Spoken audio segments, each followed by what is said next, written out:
The Eldergrove Hills emerge from the mist, cradling the majestic mansion of Mr. Solomon Adewale. A sprawling mango tree dominates the foreground, its branches heavy with fruit. The house stands as a beacon, overlooking the vast expanse of the hills. Mist curls around the base of the hills, adding an air of mystery to Mr. Adewale's domain. The mango tree, a silent sentinel, stands guard over the entrance to the estate. In the distance, the sun casts a golden glow, illuminating the home of Mr. Solomon Adewale. In the lavish expanse of his living room, Solomon is sitting alone, a silhouette of silver curls against the daylight. He gazes out, his face etched with deep melancholy. The opulent room is filled with silence, amplifying Solomon's solitude. Sunlight streams through the window, casting long shadows that deepen the somber mood. His gaze remains distant, lost in thoughts only he can fathom. The weight of unspoken words hangs heavy in the air around him. Beneath the mango tree, Solomon sits silently, the moonlight weaving through the leaves.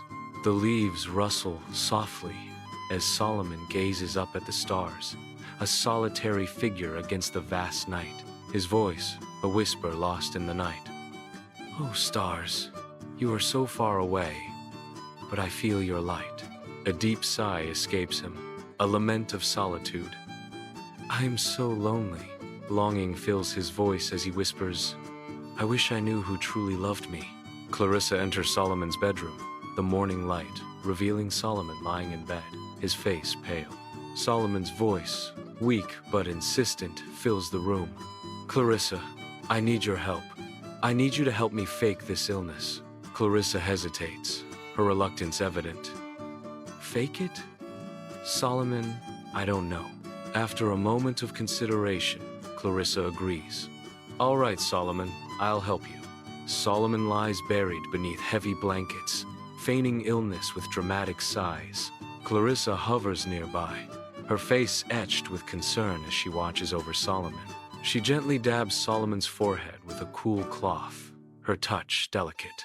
Solomon's pained expressions intensify as Clarissa tends to him. Jake, adorned in designer attire, strides into the opulent living room. With a gesture devoid of warmth, Jake briefly kisses Solomon's forehead. Jake bows his head, his attention consumed by the digital glow of his phone, isolating him from the present. Lost in the digital world, Jake's fingers dance across the screen, oblivious to his surroundings. The mansion's grandeur fades into background noise as Jake's focus remains solely on his illuminated device. In the somber bedroom, Jake stands, an ominous shadow looming over Solomon's bed. Solomon lies helpless, his face a canvas of sadness and disappointment. Jake's cold words cut through the heavy silence. "You'll be fine, Pops." A chilling request hangs in the air as Jake adds, "Let me know when the will's ready." Solomon's eyes reflect a deep sense of betrayal and resignation. The room is filled with unspoken tension, the air thick with unresolved conflict and impending doom. Matthew storms into Solomon's grand living room, his attention consumed by a call. He barks into the headset. "Yeah, I'm here. Patch me through to legal. I need to know the exact status of the trust." Matthew barely acknowledges Solomon, his mind preoccupied with the trust. Turning his attention to Solomon, Matthew demands, "Solomon, we need to talk about the trust fund. What's the holdup?" The opulent room fades into background as the tension rises between the two men. Matthew stands at the edge of Solomon's bed, a strained smile masking his intentions. Solomon, weary and fading, observes his son with knowing eyes from his pillow-laden throne. Matthew's forced cheer falters as he begins, "Hey Dad, love you. Real quick about the trust fund." The room hangs silent, thick with unspoken words, as Solomon's gaze remains fixed, awaiting the inevitable. Sean enters the opulent living room, untouched by the grandeur surrounding him. Sunlight illuminates the room, revealing dust motes dancing in the air, unseen by Sean. Ignoring the gold-framed paintings, Sean's focus is solely on his phone. He poses, snapping multiple selfies, angling the phone to capture the best light. More interested in social media than his father's well-being, Sean continues to pose. In Solomon's bedroom, Sean angles his phone, seeking the perfect light to capture a moment. "Yo, this lighting is amazing," Sean exclaims, aiming for viral fame. He urges, "Can you smile for a photo, Dad? It'll go viral if I hashtag blessed." Solomon winces at the word hashtag, a deep sigh escaping his lips. Solomon's patience wears thin under the relentless pursuit of social media validation. Stacy walks into the living room, a storm of tears gathering in her eyes. Her concern is primarily about her inheritance. The weight of her inheritance looms large. A silent battle of emotion plays out across her face. In the opulent bedroom of Solomon's mansion, a heavy silence hangs in the air as Solomon looks at Stacy, his face etched with sadness and regret. Stacy's voice breaks the silence, tinged with betrayal. "Daddy, you didn't tell me you were changing the inheritance. That's not fair. I need more than my brothers." Solomon's heart plummets. The weight of his decision settles heavily between them. Stacy's expression hardens, a storm of resentment brewing beneath the surface. The unspoken words hang in the air, thick with tension and disappointment. In the warmly lit kitchen, Clarissa is a figure of quiet intensity, stirring a pot with focused determination. Her lips move silently, weaving ancient prayers into the steam rising from the simmering soup.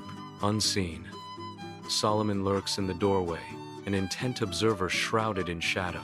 The gentle hum of the kitchen contrasts sharply with the unspoken tension hanging in the air. Solomon remains still, a silent sentinel, absorbing every whispered word.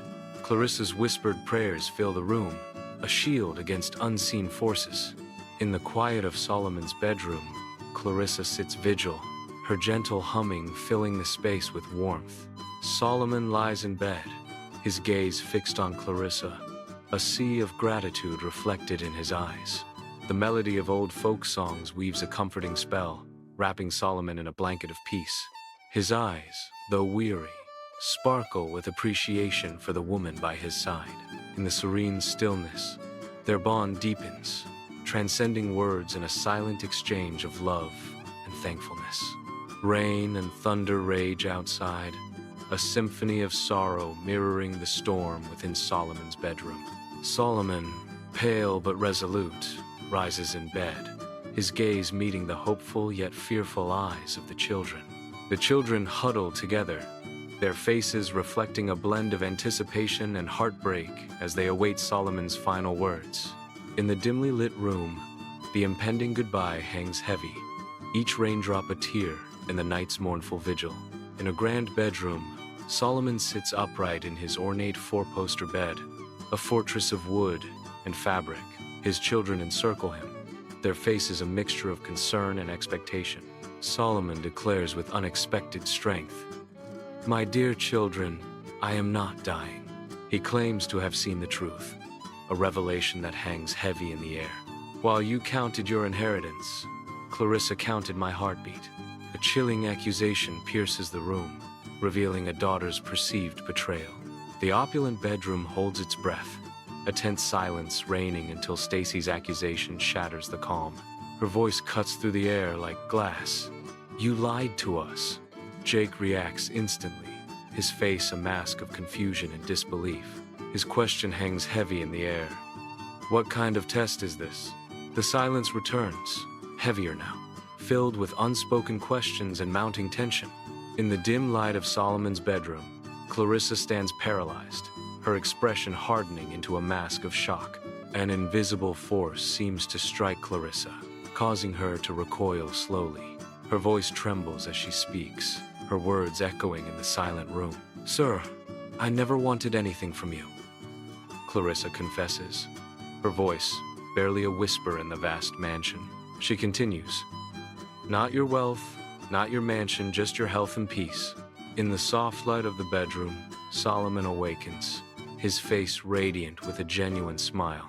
He rises, standing tall with warmth and sincerity, a beacon of hope in the opulent room. Solomon speaks, his voice resonating with heartfelt emotion. "Clarissa, in this world of gold and glitter, you were the only diamond." With genuine gratitude, Solomon continues, "You are no longer my maid. You are now the keeper of this house, its heart and its heritage." The room seems to hold its breath, awaiting Clarissa's reaction to Solomon's heartfelt declaration. In the solemn confines of Solomon's bedroom, Solomon, though weary, holds a letter out to Clarissa. The weight of his decision hangs heavy as he presents the altered will. Clarissa reaches to accept the letter, her expression a mix of concern and resolve.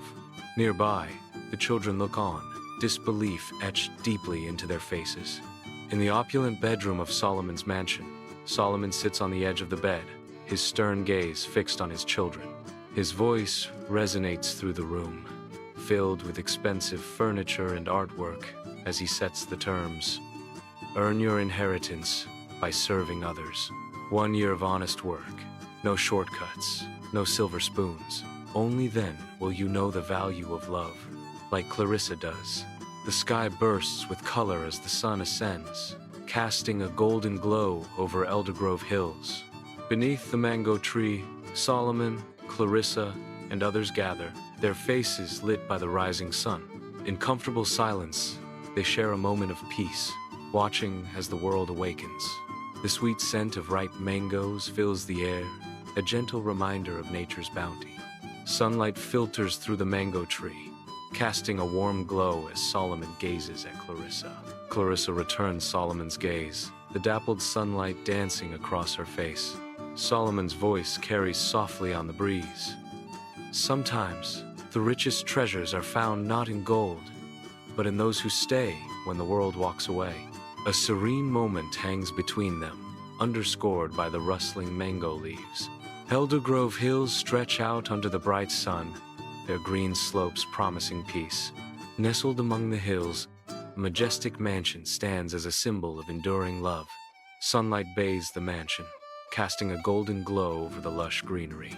In the foreground, a mature mango tree stands tall, its branches heavy with ripe fruit. The mango tree and the mansion form a picturesque tableau, symbolizing family and lasting love. The golden light, the lush hills, and the grand mansion evoke a sense of warmth and belonging.